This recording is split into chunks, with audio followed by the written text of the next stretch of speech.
प्यारे बच्चों, आप सभी का स्वागत है हमारे YouTube channel physics with Vikas sir में। आज हम लोग बेटा जिस कॉन्सेप्ट पर डिस्कस करने वाले हैं वो है उत्तल दर्पण के लिए यूवीएफ में संबंध। बोर्ड एग्जाम के लिए क्वेश्चन इंपॉर्टेंट है, 5 अंक का है। इसके साथ ही साथ आप इससे पहले की वीडियो को देख सकते हो, उसमें मैंने बताया अवतल दर्पण के लिए यूवीएफ में संबंध का फॉर्मूला। 5 नंबर का क्वेश्चन है, इंपॉर्टेंट है। अगर अभी तक आपने चैनल सब्सक्राइब नहीं किया है तो बेटा कर लीजिए और संबंधित 12th क्लास के स्टूडेंट के साथ चैनल को शेयर कर दीजिए। हम आपकी कॉन्सेप्ट को शुरू करते हैं। सबसे पहले क्वेश्चन में बोला गया उत्तल दर्पण के लिए यूवीएफ में संबंध, एक ऐसा फॉर्मूला डेवलप करना है जिसमें यू वी और एफ तीनों आते हों। तो बेटा किसके लिए कर रहे हैं? उत्तल दर्पण के लिए। तो सबसे पहले यहां पे हम एक उत्तल दर्पण की रचना करते हैं। इस प्रकार से हमने मान लिया मेरे पास एक उत्तल दर्पण है और उत्तल दर्पण की फॉर्मेट में बेटा आपने पढ़ा होगा इसके धसे हुए तल पर पॉलिश होती है और इसका उभरा हुआ तल कैसा होता है बेटा? परावर्तक। हमने मान लिया M1 M2 एक मेरे पास उत्तल दर्पण है, इसका ये होगा बेटा ध्रुव बिंदु। क्या होगा? ध्रुव। दर्पण की सतह के ठीक बीच में उपस्थित बिंदु को दर्पण का ध्रुव बिंदु कहते हैं। अब ये गोलाकार अगर होता तो इसका केंद्रक बिंदु लगभग बेटा यहां होता, जिसको हम वक्रता केंद्र कहते हैं और कैपिटल सी से प्रदर्शित करते हैं। समथिंग यही होता, थोड़ा और इंटरनल मान लो, just something edge like this point. Clear? ये बेटा वक्रता केंद्र हो गया। आपने एक पॉइंट पढ़ा होगा, दर्पण के ध्रुव और वक्रता केंद्र से होकर जाने वाली रेखा को एक नाम से जानते हैं और वो नाम क्या है बेटा? दर्पण के ध्रुव और वक्रता केंद्र से होकर जाने वाली रेखा को हम क्या कहते हैं? मुख्य अक्ष। इसको इंग्लिश में बोलते हैं बेटा प्रिंसिपल एक्सिस। क्या बोलते हैं? Principal axis. अब बेटा इसके बाद एक काम करते हैं, हमेशा वस्तु दर्पण के बाईं ओर रखी जाती है। तो सबसे पहले यहाँ पे हम एक ऑब्जेक्ट इमेजिन कर लेते हैं। हमने मान लिया मेरे पास यहाँ पे एक वस्तु है ओ डैश। बहुत ध्यान से देखिएगा बेटा, M1 M2 एक दर्पण है जो कि उत्तल है, ध्रुव P, वक्रता केंद्र C और दर्पण के बाईं ओर ओ डैश एक वस्तु है। यहाँ से पहली किरण आती है, दर्पण की सतह से इस प्रकार से परावर्तित हो जाएगी, लेकिन यहाँ खड़ा हुआ व्यक्ति जब कोई देखेगा तो ऐसा प्रतीत होगा जैसे ये किरण कहीं पीछे से आ रही है। जब इस किरण को हम पीछे की ओर लेके आते हैं तो ये एक पॉइंट पर फोकसित होती है और जिस पॉइंट पर फोकसित होती है उस बिंदु को हम फोकस मान लेते हैं। क्या मान लेते हैं बेटा? फोकस। इसको कैपिटल F के नाम से डिनोट करते हैं। इसके बाद दूसरी किरण बेटा हम लेके आते हैं वक्रता केंद्र की ओर। कहाँ लेके आते हैं? वक्रता केंद्र की ओर आती है, लेकिन आपने रूल पढ़ा होगा जो किरण वक्रता केंद्र की ओर जाती है दर्पण की सतह से टकरा के वापस लौट जाती है उसी रास्ते से। लेकिन बेटा ये वक्रता केंद्र की ओर जा ही नहीं पाई क्योंकि पहले से पॉलिश वाली सतह से टकरा गई, तो ये वापस तो चली गई, लेकिन बेटा अगर जाती तो कैसे जाती? इस प्रकार से जाती। क्लियर? यहाँ पे बेटा दोनों ने एक दूसरे को क्रॉस किया है, तो इस बिंदु पर अगर इन्हें मिलाना चाहें तो एक प्रतिबिंब हमारा डेवलप हो गया आई डैश। क्योंकि दर्पण से टकराने के बाद दोनों स्वतः तो मिली नहीं, जबरदस्ती मिलाया, तो इसलिए प्रतिबिंब कैसा बना? आभासी। आपने पढ़ा होगा कि प्रतिबिंब बनाने के लिए कम से कम ऐसी 2 किरणों का मिलना जरूरी है जो दर्पण से टकराने के बाद मिल रही हो कागज में। अब इसकी भाषा की बात करें तो बेटा एक बात पहले बेसिक से सुन लो कि प्रतिबिंब मुख्य अक्ष से ऊपर बना है तो सीधा है, वस्तु बड़ी है तो प्रतिबिंब छोटा है, वस्तु बाईं ओर है दर्पण के तो प्रतिबिंब दाईं ओर है। कुछ कॉमन बातें क्लियर हो गई? भाषा सुनो, बहुत सावधानी से बना के लिखना है। माना कि M1 M2 एक उत्तल दर्पण है जिसका ध्रुव P, वक्रता केंद्र C है, दर्पण के बाईं ओर ओ डैश एक वस्तु रखी है जिसका आभासी कोमा सीधा कोमा वस्तु से छोटा और वस्तु से दूसरी ओर एक प्रतिबिंब आई डैश बनता है। अतः इतनी भाषा लिख सकते हो। हल करने के लिए बेटा जैसे हमने उस कॉन्सेप्ट में ट्रायंगल लिए थे अवतल दर्पण वाले डेरिवेशन में, पीछे वीडियो पढ़ा आप देख सकते हो, वैसे ही बेटा हम यहां से डेरिवेशन लेने वाले हैं। हमने मान लिया ओ डैश और C पहला त्रिभुज है, आई डैश C दूसरा त्रिभुज है। तो लिखेंगे बेटा सर्वप्रथम त्रिभुज ओ डैश C व आई डैश C से जो कि समरूप है। अतः हम लिख दे रहे हैं बेटा जानकारी के लिए, ये दोनों त्रिभुज समरूप त्रिभुज की श्रेणी में आते हैं, इसलिए अतः इनकी समान भुजाओं का अनुपात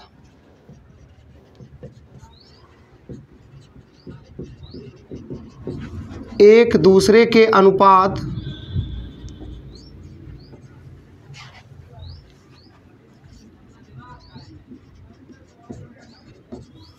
के बराबर होगा। अब बेटा आपकी जानकारी के लिए हम त्रिभुज को बना देना चाहते हैं ताकि आप कंफ्यूज मत हो। ओ ओ डैश सी, ये बड़ा सा पहला त्रिभुज है, ये रही लाइन, ये ऐसे आई फिर ये ऐसे आई, ओ ओ डैश सी। दूसरा त्रिभुज है बेटा आई आई डैश सी, ये बना देते हैं। आपको भी बोर्ड एग्जाम में बनाना है, इम्प्रेशन अच्छा पड़ता है, एग्जामिनर को लगे कि बच्चे ने मन से किया है। ये चीटिंग बुक्स में ऐसी क्या कॉन्सेप्ट नहीं होती। आई आई डैश सी दूसरा त्रिभुज है। बेटा ये दोनों समरूप त्रिभुज हैं, इसलिए समरूप त्रिभुज की शर्त 9th क्लास में पढ़ी होगी। इनकी समान भुजाओं का अनुपात एक दूसरे के अनुपात के बराबर होता है। इन दोनों में कॉमन पॉइंट सी है, इसमें भी सी को थीटा, इसमें भी सी को थीटा मान लिया। कोण के सामने की भुजा लंब, कोण के सामने की भुजा लंब, तो बेटा हम कह सकते हैं लंब बटे लंब, कोई दिक्कत तो नहीं। यानी O O dash is divided by I I dash, ये इक्वल होगा बेटा। हम यहाँ पे आपको अलग मार्कर से मेंशन कर दे रहे हैं। देखो बेटा यहाँ पे ये एक आधार है और यहाँ पे ये आधार है, तो हम कह सकते हैं बेटा आधार बटे आधार, यानी हम नॉर्मली लिख सकते हैं अब यहाँ पे सी ओ बटे सी आई, सी ओ बटे सी आई, कोई दिक्कत तो नहीं बेटा। लंब बटे लंब बराबर आधार बटे आधार, इसको मान लेंगे समीकरण नंबर 1। अब हम फिर से दो त्रिभुज लेंगे, लेकिन बेटा एक बात बताओ, यहाँ से ये मोड़ है, मोड़ को हम यहाँ कर्व के आकार का वक्राकार ढाल कह सकते हैं जो कि ना के बराबर है। पहली किरण यहाँ से आके यहाँ सीधी समांतर आके टकराई है। इस बिंदु को अगर कोई नाम देना चाहे तो ए दे सकते हैं, लेकिन यहाँ पे जो कर्व शेप है वो कितना है, ना के बराबर है। अगर यहाँ से हम परपेंडिकुलर कोई लाइन खींचते हैं इस बिंदु से, तो वो लंबवत लाइन आएगी, इस प्रकार से इस पॉइंट पर टकराएगी। ये लंबवत है, लंबवत को अभिलंब कहते हैं और अभिलंब को हम नॉर्मल इंग्लिश में कहते हैं, इसलिए इस पॉइंट को हम प्रदर्शित कर सकते हैं एन से। किससे कर सकते हैं बेटा, एन से। अब हम आपसे ये एक प्रश्न पूछना चाहते हैं, आप हमें बताओ कि एन में और पी में कितना अंतर, कोई अंतर नहीं है, तो हम कह सकते हैं कि एन किसके बराबर है, पी के, यानी पी की जगह एन और एन की जगह क्या लिख सकते हैं, पी। अब यहाँ दो त्रिभुज लेने वाले हैं, ए एन एफ और आई आई डैश एफ। सावधानी से देखो बेटा, फिर से दो त्रिभुज लेंगे, ये हमारा ए है, ये हमारा एन है और ये क्या है बेटा, एफ। ध्यान से देखो, ए एन एफ। दूसरा ले रहे हैं आई आई डैश एफ, एक लाइन सीधी आई है, फिर इसके बाद एक लाइन ऐसे आई है, ये लाइन ऐसे आई है, आई आई डैश एफ। अब फिर से बेटा हमने दो त्रिभुज ले लिए। अब इन दोनों त्रिभुज में फिर से वही कॉन्सेप्ट लागू हो रही है, दोनों फिर से समरूप त्रिभुज हैं और समरूप त्रिभुज की शर्त आपको अभी ऊपर लिखा दी है, अब बताने की जरूरत नहीं है। लिखेंगे, यार लो यहाँ लिखने ही भूल गए, चलो इधर लिख दे रहे हैं। लिखेंगे त्रिभुज ए एन एफ व आई आई डैश एफ से जो कि पूर्व की भांति कैसे हैं, समरूप हैं। अतः कोई दिक्कत तो नहीं बेटा, समरूप त्रिभुज की शर्त मालूम है, इसमें भी एफ है, इसमें भी एफ है, एफ को यहाँ थीटा मान लो। कोण के सामने की भुजा लंब, कोण के सामने की भुजा लंब, लंब बटे लंब, यानी A N is divided by I I dash. इसको हम बराबर लिख सकते हैं आधार बटे आधार। इसमें बेटा आधार का काम कर रहा है ये, इसमें आधार का काम कर रहा है ये, एन एफ बटे आई एफ, एन एफ बटे आई एफ। कोई दिक्कत तो नहीं बेटा, इसको मान लेंगे समीकरण नंबर 2। अब समीकरण 1 और 2 को निहारो ध्यान से। इसमें हम ए एन की जगह पे अगर लिखना चाहें तो क्या लिख सकते हैं, ए एन किसके बराबर है, ओ ओ डैश। ए एन को हम ओ ओ डैश लिख सकते हैं और एन की जगह अगर चाहें तो पी लिख सकते हैं, क्योंकि दो लाइन एक दूसरे के बराबर हैं। तो रेखा गणित में आपको ये कॉन्सेप्ट मालूम होगा, एक दूसरे के सिमिलर लिख सकते हैं। यानी जिसको अभी हमने इक्वेशन 2 माना है, इसको थोड़ी देर के लिए होल्ड कर दो, अभी ना मानो। यहाँ पे हम लिख दे रहे हैं, चूंकि ए एन को हम लिख सकते हैं ओ ओ डैश और एन की जगह क्या लिख सकते हैं बेटा, पी। हमें एक सिचुएशन चाहिए इसलिए ऐसा लिख रहे हैं, तो ए एन की जगह बेटा लिख ले रहे हैं ओ O dash, I I dash से बोलेंगे नहीं, एन एफ की जगह क्या हो जाएगा बेटा, पी एफ, क्योंकि एन की जगह हमें क्या लिखना है, पी, और फिर से नीचे है आई एफ। इसको मान लेंगे बेटा समीकरण नंबर 2। कोई दिक्कत तो नहीं इतनी कॉन्सेप्ट में। अब आगे बढ़ते हैं। अब बेटा एक बात बताओ, अब समीकरण 1 और 2 को निहारो। समीकरण 1 और 2 में LHS LHS के बराबर है, तो हम कह सकते हैं कि RHS RHS के बराबर होगा। According to the format of mathematics आपने सुना होगा x बराबर y और x बराबर z लिखा है, तो x अगर x के बराबर है तो हम लिख सकते हैं y किसके बराबर होगा, z के बराबर होगा। अगर कहीं लिखा है x बराबर a और x बराबर b तो हम कह सकते हैं a बराबर b। तो वैसे ही बेटा समीकरण 1 और समीकरण 2 को बहुत ध्यान से देखो, LHS LHS के बराबर है तो RHS को RHS के बराबर कर सकते हैं। लिखेंगे समीकरण 1 व 2 में LHS बराबर LHS है तो RHS बराबर RHS होगा। ध्यान दो बेटा, CO बटे CI, तो हम यहाँ पे लिखेंगे CO बटे CI बराबर किसके होगा, PF बटे IF, PF बटे IF। कोई दिक्कत तो नहीं बेटा।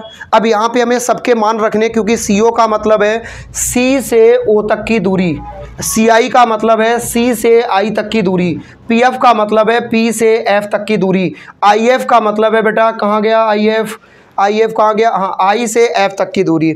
सबके मान चिन्ह सहित रखने, लेकिन दूरियां सब P से नापनी है।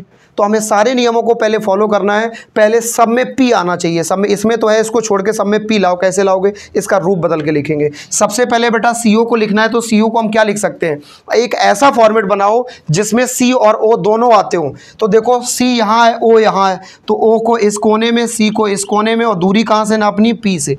एक बात बताओ, आपसे बोला गया यहाँ से यहाँ तक की दूरी 5 सेंटीमीटर है, इतनी दूरी 4 सेंटीमीटर है, बताओ टोटल कितनी है, 9। आपने क्या किया, इतनी और इतनी दूरी को जोड़ दिया। वैसे ही बेटा एक बात बताओ, अगर हमें CO का मान निकालना है तो P के पदों में निकालने के लिए इसको हम लिख सकते हैं PC प्लस PO, दो हिस्सों में PC प्लस PO।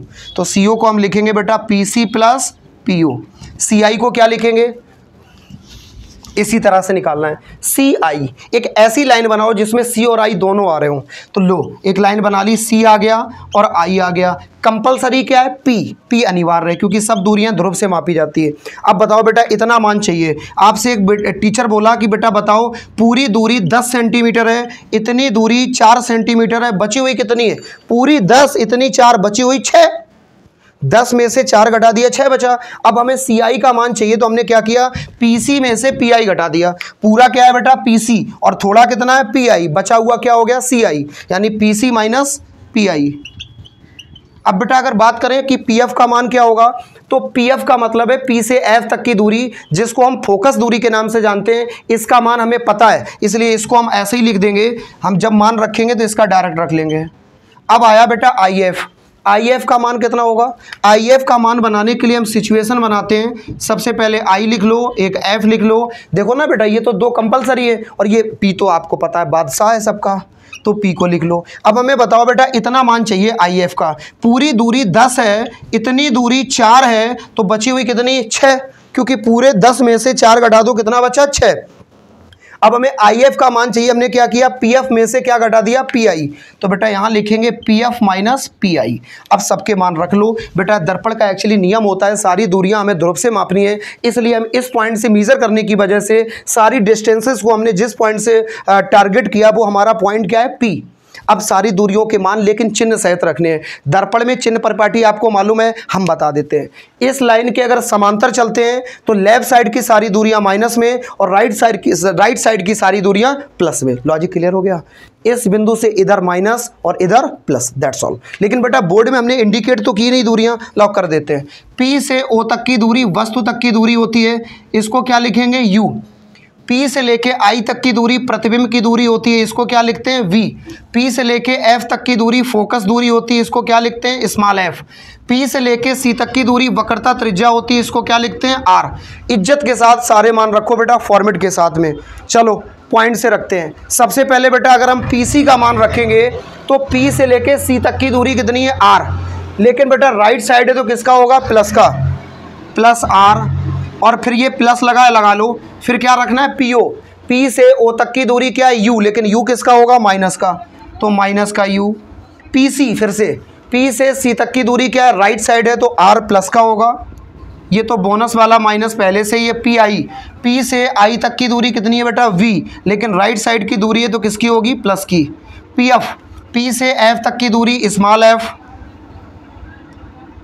वो भी बेटा प्लस का होगा, राइट साइड है। फिर से पी एफ, पी से एफ तक की दूरी फिर से प्लस एफ, माइनस ये पहले से लगा रिजर्वेशन वाला। पी आई, पी से आई तक की दूरी क्या है, पी से आई तक की दूरी क्या है वी, लेकिन बेटा राइट साइड है तो किसका होगा प्लस का, लेकिन ये तो माइनस बोनस वाला है पहले का। अब बेटा चिन्हों को इज्जत से लिख लो, प्लस लगाओ ना लगाओ कोई फर्क नहीं पड़ता है। R plus minus minus, R ऐसे ही लिख लो प्लस माइनस माइनस, एफ ऐसे ही लिख लो, ये एफ ऐसे ही लिख लो प्लस माइनस माइनस। इतनी बात समझ में आई। अब बेटा एक बात बताओ, हमें संबंध किस में निकालना है, यूवीएफ में, पति पत्नी में नहीं, यूवीएफ में संबंध निकालना है। तो हम एक ऐसा फॉर्मूला ड्राइव करेंगे जिसमें यू वी एफ तीनों आते हों, लेकिन यहाँ पे एक्स्ट्रा क्या है आर, आर को हटाना है, ऐसे नहीं हटाना मर्जी आई उसको हटा दो। आर को हटाने के लिए भी हम एक फॉर्मेट लगाएंगे। आपने एक सूत्र पढ़ा होगा, फोकस दूरी का मान वक्रता त्रिज्या का आधा होता है, एफ बराबर आर बटे 2। तो आर बराबर हम क्या लिख सकते हैं 2f, यहां लिखेंगे चूंकि r बराबर होता है 2f। कुछ नहीं करना बेटा, जहां जहां r है वहां 2f रख दो। तो हम सिचुएशन के अकॉर्डिंग वैल्यू पुटअप करते हैं। इस r की जगह आ गया बेटा 2f माइनस यू, ऐसे ही लिख लो बटे, फिर से इस r की जगह आ गया 2f माइनस वी, ऐसे ही लिख लो। सर बेटा हम ट्रांसफॉर्म करके लिख रहे हैं, मजबूरी में इसका रूप बदला है क्योंकि हमें आर की ज़रूरत नहीं थी आंसर में, इसलिए आर को हटाएंगे, बिना रूल के हटा नहीं सकते। एफ बराबर आर बटे 2 होता है तो आर बराबर 2f रख दे रहे हैं, जहाँ जहाँ आर है हटा दिया। नीचे यहाँ क्या लिखा है एफ माइनस वी, कोई दिक्कत तो नहीं बेटा। अब बस बच्चों वाला काम, कभी बचपन में गए हो, चलो हम ले चलते हैं। गुणा करना है, बीच में बराबर लगा है प्लस नहीं, इसका इसमें इसका इसमें। अब होशियारी मत दिखाना, ये ना कहना बेटा इसका इसमें कर दो ना, बीच में प्लस होता तो ऐसा कर सकते थे। देखो इसका इसमें करेंगे तो यहाँ 2 अक्षर है, यहाँ 2 अक्षर है। पहले फॉर्मेट बना देते हैं, पहले एक बार f का पूरे में, तो f का 2f माइनस यू, फिर माइनस v का 2f माइनस यू। क्लियर बेटा, ये वाली कौन से पूरी ख़त्म हो गई। फिर बेटा क्या करना है 2f माइनस v का इधर गुणा करना है, तो इधर एक ही बार एक लेटर है तो f into 2f minus we, बस बेटा गुणा कर दो, बचपन वाला काम। रुक जाओ, चिन्ह सहित करना है। 2f का f में 2f स्क्वायर माइनस u का f में uf माइनस इधर रहेगा 2f का v में करो तो 2vf minus minus plus uf बराबर 2f का f में 2f स्क्वायर। होशियारी नहीं, होशियारी नहीं, 2f का f में 3f नहीं होगा क्योंकि गुणा में घातें जुड़ती हैं, इसकी पावर 1 इसकी पावर 1 तो हो गया 2f स्क्वायर माइनस vf। आगे बढ़े बस। अब बेटा हल करो, जिसमें आप देख पा रहे हो यहाँ 2f स्क्वायर लिखा है जिस पे कोई चिन्ह नहीं तो प्लस है, यहाँ पे 2f स्क्वायर लिखा है जहाँ कोई चिन्ह नहीं तो प्लस है, दोनों प्लस प्लस हैं। आप कहोगे 4 vf हो गए ना, 2 vf 4 vf नहीं होंगे, बीच में बराबर लगा है, bf से bf कट सकता है। नहीं bf से bf नहीं काट रहे, हम पहले 2f स्क्वायर से बात कर रहे हैं। 2f स्क्वायर है, इसको बेटा बराबर के इधर ले आओ तो 2f square minus 2f square, कोई दिक्कत तो नहीं। बाकी ये पूरा समेटो, माइनस uf प्लस uf, इस बेटा 2vf को उधर भेज दो, बराबर माइनस का है, ये किधर हो गया जाके प्लस का, और इधर क्या लिखा है माइनस का vf। घबराओ नहीं बेटा, जो किया है वो सुनो। ये 2f स्क्वायर यही लिख लिया, ये 2f स्क्वायर इधर था, प्लस का इधर आ गया माइनस का uf ऐसे ही लिख लिया, माइनस का 2vf उधर गया प्लस का हो गया, और प्लस का uf ऐसे ही लिखा है। यहाँ का बेटा माइनस का vf ऐसे ही लिखा है। अब हमने कैलकुलेशन करनी थी, जहाँ सिमिलर थे उनको एक पक्ष में कर लिया। 2f स्क्वायर ये प्लस का है और ये माइनस का है, कट गया। इसको बेटा देखो 2 vf से 1 vf घटा दो तो माइनस का uf प्लस का uf बराबर 2 vf से 1 vf चला गया, 1 vf बचा। अब इसके बाद कुछ नहीं करेंगे, आंसर आ गया। अब कहोगे मास्टर झूठ बोल रहा है, झूठ नहीं बोल रहा है मास्टर, सही बोल रहा है बेटा। बस रूप बदल के लिखना है। आपने जो सूत्र पढ़ा है 1/f बराबर 1/b प्लस 1/u, वही आ जाएगा। हमें सिर्फ इसका रूप बदलना है। रूप बदलने के लिए हम बेटा ट्रांसफॉर्म वाली सिचुएशन फॉर्मेट अप्लाई करते हैं, क्योंकि आपने इंग्लिश में एक कॉन्सेप्ट पढ़ा होगा ट्रांसफॉर्मेशन, उसका भी मतलब होता है रूप में परिवर्तन करना, जबकि अर्थ ना बदले। तो बिना अर्थ बदले हम परिवर्तन करेंगे। इसके लिए बेटा आपने मैथ में एक कॉन्सेप्ट पढ़ी होगी, जो करो समीकरण के दोनों पक्षों में करो। तो लिखेंगे समीकरण के दोनों पक्षों में UVF से भाग करने पर, हमने नहीं बताया, मैथ के टीचर ने सिखाया होगा। तो बेटा माइनस का UF इसके बटे में आ गया UVF, प्लस का UF इसके बटे में आ गया UVF, बराबर में VF इसके बटे में आ गया UVF। इधर बेटा दो हैं तो दोनों के बटे में अलग अलग UVF से भाग होगा। इधर एक ही है तो एक ही बार हो जाएगा। U से U कट गया, F से F कट गया, U से U कट गया, F से F कट गया, V से V कट गया, F से F कट गया। जो बचा है उसको लिख लो, -1/V प्लस 1/, हाँ प्लस का 1/V